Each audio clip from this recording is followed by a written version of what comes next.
नमस्कार दोस्तों, ओम नमः शिवाय, हर हर महादेव। दोस्तों, सावन के महीने में शिवलिंग से ये गुप्त चीज ले आना अपने घर। आपकी सभी मनोकामनाएं पूरी होंगी, इतना पैसा आएगा कि गिनते गिनते थक जाओगे। भगवान भोलेनाथ जी के आशीर्वाद से अपने जीवन में बहुत उन्नति करोगे। दोस्तों, हिंदू धर्म में सावन के महीने का बहुत अधिक महत्व होता है। सावन का महीना हिंदू पंचांग का 5वां महीना होता है। यह महीना भगवान शिव को समर्पित होता है। इस महीने में शिव भक्त भगवान शिव की विधि विधान से पूजा अर्चना करते हैं और सावन के महीने के सोमवार का महत्व और भी अधिक होता है। इस माह में शिव की पूजा अर्चना करने से सभी मनोकामनाएं पूरी हो जाती है। धार्मिक मान्यताओं के अनुसार सावन के महीने में भगवान शिव और माता पार्वती की विधि विधान से पूजा करने भक्त की मनोकामना पूरी होती है। इसके साथ ही सावन के सोमवार व्रत रखने से भोलेनाथ की विशेष कृपा प्राप्त होती है। दोस्तों, सावन महीना का आरंभ 22 जुलाई 2024 दिन सोमवार से हो रहा है और सावन महीने का समापन 19 अगस्त को होगा। कहा जाता है इस सावन के महीने में किसी भी व्यक्ति ने भगवान भोलेनाथ की थोड़ी सी भी पूजा साधना क्रिया कर ली तो उस व्यक्ति के जीवन की सभी मनोकामनाएं पूर्ण हो जाती है। उस व्यक्ति के जीवन के हर कष्ट खत्म हो जाते हैं और उस व्यक्ति के जीवन में धन आना शुरू हो जाता है। भक्तों, वीडियो आगे शुरू करें उससे पहले भगवान भोलेनाथ के सच्चे भक्त इस वीडियो को लाइक अवश्य कर दे और कमेंट बॉक्स में हर हर महादेव सच्ची श्रद्धा से लिख दे, जिससे कि भगवान भोलेनाथ जी का आशीर्वाद आपको सीधे प्राप्त हो सके। दोस्तों, आज की इस वीडियो में हम आपको बताएंगे कि सावन के दिनों में आपको भगवान भोलेनाथ के मंदिर जाकर के क्या क्या भगवान भोलेनाथ को अर्पित करना और वहां से वापस क्या लेकर के ना है, ताकि आपके घर की गरीबी, दरिद्रता, परेशानी, कष्ट, दिक्कतें हमेशा के लिए खत्म हो जाए। दूसरी तरफ आपके घर पर सुख, समृद्धि, यश, वैभव, ऐश्वर्य की आपको प्राप्ति हो। ध्यान रखिएगा दोस्तों, सावन का माह का इंतजार हर व्यक्ति इसीलिए करता है ताकि उसको भगवान भोलेनाथ का आशीर्वाद मिल सके। कहा गया है कि देवों के देव भगवान भोलेनाथ अगर किसी भी व्यक्ति को आशीर्वाद दे दे तो उस व्यक्ति का साक्षात काल भी आकर कुछ नहीं बिगाड़ पाता है। इसीलिए आज की इस वीडियो में हम आपको बताएंगे कि कैसे आप सावन के दिन, जो बहुत ही पावन दिन है, इस दिन भगवान भोलेनाथ को प्रसन्न कर सकते हैं। कैसे आपको भगवान भोलेनाथ का आशीर्वाद प्राप्त हो सकता है और कैसे सावन के दिनों में शिवलिंग की आपको पूजा करनी है, वह भी खास उपाय करते हुए। कैसे आपको शिवलिंग पर क्या क्या चढ़ाना है और क्या क्या वहां से लेकर अपने घर पर वापस लेकर आना है, ताकि आपके घर पर अन्न और धन का भंडार कभी भी कम ना हो। देखिए दोस्तों, आपके जीवन में कितनी ही बड़ी परेशानी हो, कितनी ही बड़ी दिक्कत क्यों ना हो, मान लीजिए आपके जीवन में धन की समस्या है, मान लीजिए आप नौकरी की प्राप्ति के लिए बहुत ही ज्यादा परेशान हो चुके हैं, आपके शत्रुओं ने आपको घेर लिया है, संतान की प्राप्ति आपको हो नहीं पा रही है, तो एक बात का ध्यान रखिएगा दोस्तों, सावन का पावन दिन एक ऐसे दिन होते हैं जिस दिन कोई भी व्यक्ति अगर थोड़े से उपाय कर लेता है, भगवान भोलेनाथ की साक्षात पूजा कर ले है, तो उस व्यक्ति की कितनी ही बड़ी मनोकामना हो, कितनी ही बड़ा कष्ट हो, वह खत्म हो जाता है और उसकी मनोकामना पूर्ण हो जाती है। दोस्तों, मान लीजिए आपके ऊपर कोई दोष लगा हुआ है, जैसे वास्तु दोष, क्षण दोष, प्राकृतिक दोष या कोई भी दोष लगा हुआ है, तो आपको सावन सोमवार के दिन थोड़ी सी पूजा करनी है और आपका दोष खत्म हो जाएगा। आपके जीवन से सभी परेशानियों चली जाएंगी और आपके जीवन में जो धन आना बंद हो गया था, उसका आगमन वापस शुरू हो जाएगा। मान के चलिए आपके जीवन में कभी भी कोई परेशानी नहीं रहेगी। बस दोस्तों, आज की इस वीडियो को लास्ट तक देख लीजिए और मान के चलिए भगवान भोलेनाथ के आशीर्वाद से आपकी सभी मनोकामनाएं भी पूरी होगी और आपके जीवन की सभी परेशानियां भी चली जाएंगी। देखिए, एक बात कही गई है कि जब भी हम भगवान भोलेनाथ की पूजा करते हैं, हमें धैर्य रखना चाहिए, विश्वास रखना चाहिए और श्रद्धा के साथ भगवान भोलेनाथ की पूजा करनी चाहिए, क्योंकि भगवान भोलेनाथ बहुत ही भोले हैं। वह किसी भी व्यक्ति की थोड़ी सी ही पूजा से साधना से तुरंत ही प्रसन्न हो जाते हैं। इसलिए दोस्तों, सावन सोमवार के दिन कुछ ऐसी चीजें हैं जो आपको अवश्य पता होनी चाहिए, क्योंकि सावन सोमवार के दिन अगर आप भगवान भोलेनाथ के सामने पूजा करने जा रहे हैं तो मान के चलिए दोस्तों, आपने अगर कोई गलती कर दी तो भगवान भोलेनाथ आपसे क्रोधित हो जाएंगे, और आपने सही तरीके से पूजा की होगी तो साक्षात आपको भगवान भोलेनाथ उसी दिन आशीर्वाद दे देंगे, और उस दिन के बाद आपके जीवन में कभी कोई परेशानी नहीं आएगी। आपको हमें एक एक चीज बताने जा रहे हैं, इसलिए इस वीडियो को लास्ट तक देखिएगा। सबसे पहले आपको भगवान भोलेनाथ के मंदिर जाना होगा। ये जितने भी उपाय आपको बताए जाएंगे यह मंदिर के उपाय होंगे। देखिए, होता क्या है कि कई लोग हमसे पूछते हैं कि गुरुजी, हमारे घर पर शिवलिंग है, क्या हम घर पर पूजा नहीं कर सकते हैं? तो इसका उत्तर है नहीं दोस्तों, आपको मंदिर जाना पड़ेगा, क्योंकि मंदिर का जो शिवलिंग होता है और जो घर का शिवलिंग होता है इसमें बहुत ज्यादा फर्क होता है। जो मंदिर का शिवलिंग होता है दोस्तों, इसकी जो एनर्जी होती है वह आपके घर के शिवलिंग से करोड़ों गुना ज्यादा होती है। इसमें ऐसी सकारात्मक ऊर्जा होती है जिसके सामने अगर आप थोड़ी सी पूजा करते हैं तो तुरंत ही उसका फल आपको मिलता है, और आपके जीवन की हर परेशानी चली जाती है। तो आपको जितने भी आज उपाय बताए जा रहे हैं आपके जीवन की परेशानी को खत्म करने के लिए, आपकी मनोकामना पूर्ति के लिए, उस उपाय के लिए तो आपको मंदिर जाना पड़ेगा। और सावन सोमवार का पर्व पड़ रहा है, वह आज दिन सोमवार को पड़ रहा है, तो ये दिन ऐसा है, इस दिन अगर आप मंदिर जाकर के भगवान भोलेनाथ की पूजा आराधना कर रहे हैं तो मान के चलिए दोस्तों, आपके जीवन में कभी कष्ट आ ही नहीं सकता। पूरे साल आपके घर पर अन्न धन का भंडार बना रहेगा। तो आपको क्या क्या ले जाना है वह कहीं पर लिख लीजिए, क्योंकि दोस्तों अगर आपने एक भी गलती कर दी तो आपकी पूजा संपन्न मानी नहीं जाएगी। दोस्तों, सबसे पहली चीज जो भगवान भोलेनाथ के लिए आपको जल ले जाना है सावन सोमवार के दिन। कई लोग हमसे ये कहते हैं कि गुरुजी, जल जो है वह तो शिवालय में भी मिल जाता है, शिव मंदिर में मिल जाता है। तो नहीं दोस्तों, वहां का जल आप तभी चढ़ाए ये जब कोई दिक्कत हो, वरना घर से ही जल ले जाना चाहिए। आखिर घर से जल क्यों ले जाया जाता है, इसकी भी बात सुन लीजिए। घर से इसीलिए आपको जल ले जाना है ताकि आपके घर का जो जल ले जा रहे हैं भगवान भोलेनाथ पर चढ़ाने के लिए, उसी जल के द्वारा आप भगवान से जुड़ जाएंगे। उस जल के द्वारा आप भगवान को अपनी सभी दिक्कतें बता देंगे, और उस जल को जैसे ही भगवान भोलेनाथ पर आप चढ़ाएंगे, अपनी समस्याओं को बताते हुए वह समस्या आपकी खत्म हो जाएंगी। इसलिए घर से जल ले जाएगा आप सबसे जरूरी चीज जो जल ले जा रहे हैं उसमें 2-4 बूंद गंगाजल जरूर डाल दीजिएगा, क्योंकि गंगाजल डाले बिना आपकी पूजा संपन्न नहीं मानी जाएगी। महाशिवरात्रि के दिन तो आपको जल ले जाना है, उसमें गंगा जल डाल करके। दूसरा, आपको 3 पत्ते वाला बेलपत्र ले जाना है दोस्तों।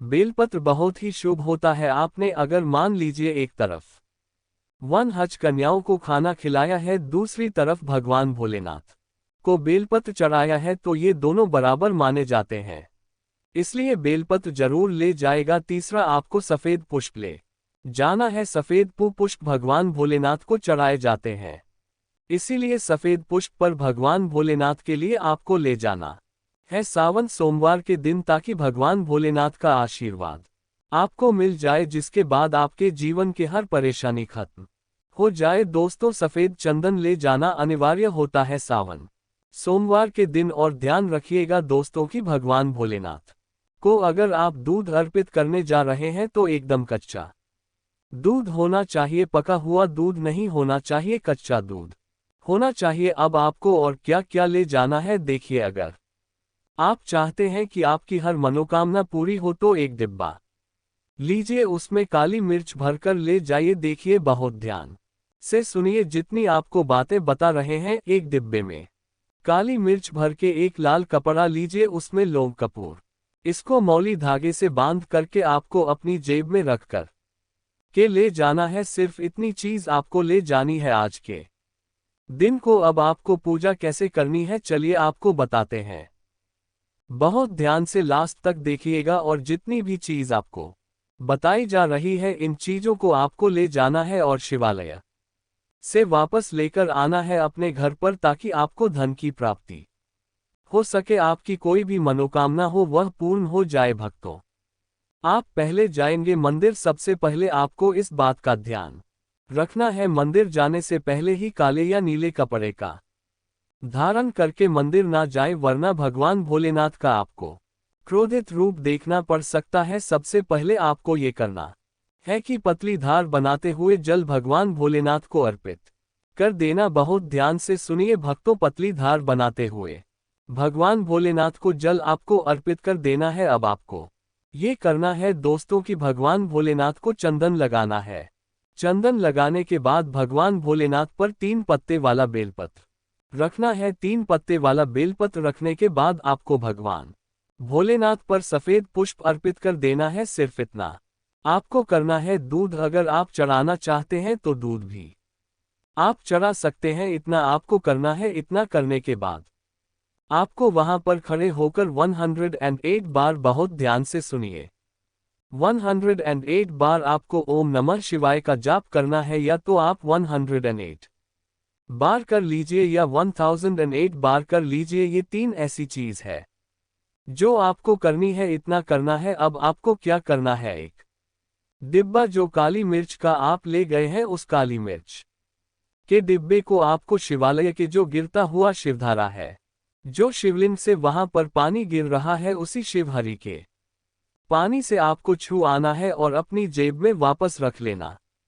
है। ये जो लाल पोटली आप ले गए हैं बंद करके लोग की, इसको भी छुआ है, वापस रख लेना है। अब आपको क्या करना है, जिस लोटे में पानी ले गए थे या जिस लोटे में भी आप दूध ले गए थे, उसमें आपको क्या करना है, आपको जो भगवान भोलेनाथ का पानी वहां पर गिर रहा है, भक्तों ध्यान रखिएगा, शिवलिंग की जो पानी नीचे गिर रहा है, उसी पानी का थोड़ा सा पानी अपने लोटे में ले लेना है। ध्यान रखिएगा, जो आपने लोटे में पानी भरकर ले गए हैं वह पानी वापस बचाना नहीं है, वह तो पूरा आपको भगवान भोलेनाथ को अर्पित कर देना। जो शिवलिंग से पानी गिर रहा है, उस पानी को आपको अपने लोटे में वापस ले लेना है। भक्तों, मान लीजिए आप ये सोच रहे होंगे कि कई लोग वहां पर पानी चढ़ा रहे हैं, तो इस बात की आप चिंता ना करें, क्योंकि भगवान भोलेनाथ के शिवलिंग पर जब भी पानी चढ़ाया जाता है वह अमृत बन जाता है। कहाँ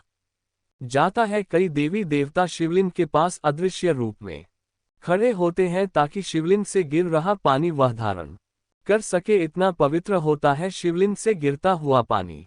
तो शिवलिंग से गिरता हुआ पानी को आपको अपने लोटे में ले लेना, सिर्फ थोड़ी सी बूंदे ले लेनी है। अब आपको क्या करना है, आपको घर वापस आना है, जो आपने लोटे में पानी लिया है। भक्तों, इसको घर पर आते ही घर के लोग जो है आपके, उनके ऊपर थोड़ा थोड़ा पानी छिड़क देना है। घर के हर कोने में पानी छिड़क देना है, घर के मुख्य द्वार पर पानी छिड़क देना। सिर्फ इतना आपको करना है, इतना आपने कर दिया। अब मान लीजिए पूरे साल आपके घर पर नकारात्मक शक्तियां नहीं आ पाएंगी, आपके घर पर कोई काला जादू, काली विद्या करवाने की कोशिश करेगा तो वह आपके घर पर नहीं कर पाएंगे। इससे आपके घर से नकारात्मक शक्तियां चली जाएंगी और सकारात्मक ऊर्जा आ जाएगी। यह जो अब काली मिर्च का भगवान भोलेनाथ जी के शिवलिंग से छुआ कर लाए हैं, इसको पूजा घर में रखें।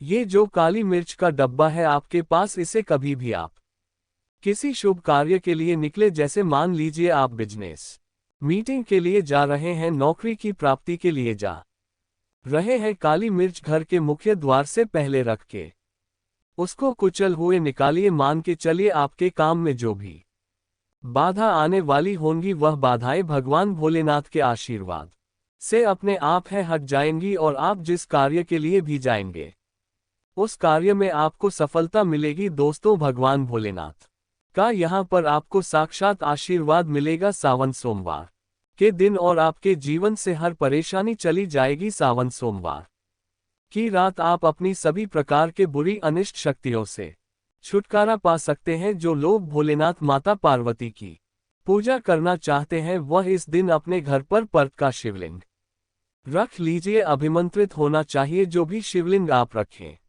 अच्छे से उनको मंत्रों द्वारा भी अभिमंत्रित करके रखें। स्फटिक हो, नर्म स्वर शिवलिंग हो, कोई भी रखिए अच्छे से।